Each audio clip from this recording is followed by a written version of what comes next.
Edu itatanan si VNC. Edu sasagutin na ni VNC.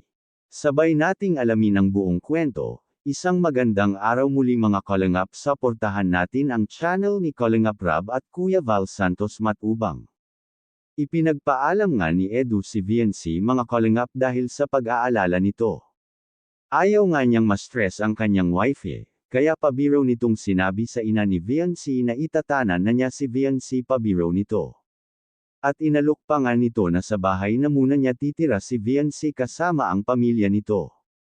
Pansamantala nga daw dahil hindi pa nga tapos ang kanilang pabahay at hindi pa naayos ang nasirang bahay dulot ng bagyo. Na-appreciate nga ni VNC lahat ng effort ni Edu para sa kanya kahit may vlog man o hindi.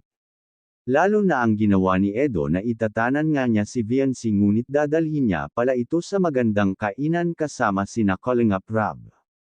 Upang mag-celebrate ng kanilang monthsary pabiro ngang humihirit si Edu kay VNC mga Kalingap na sana nga daw ay totohanan na ang kanilang monthsary.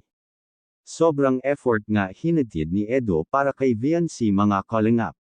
Kahit nga daw off-cam ay totoo ang mga pinapakita ni Edu.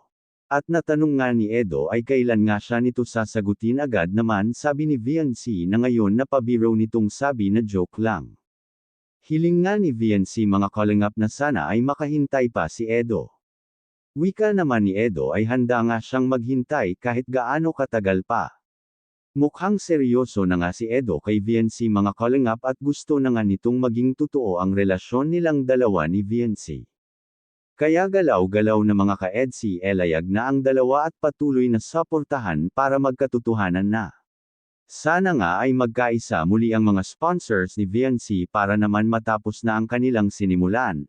May isang concerned citizen nga ang nagbigay ng kanyang opinyon na sana ay sakto lang kalaki ang bahay na pinatayo sana tapos na, at wala naman tayong magagawa dahil desisyon ng mga sponsors ni VNC ang disenyo ng kanyang bahay, at sana lang ay magkaisa na sila.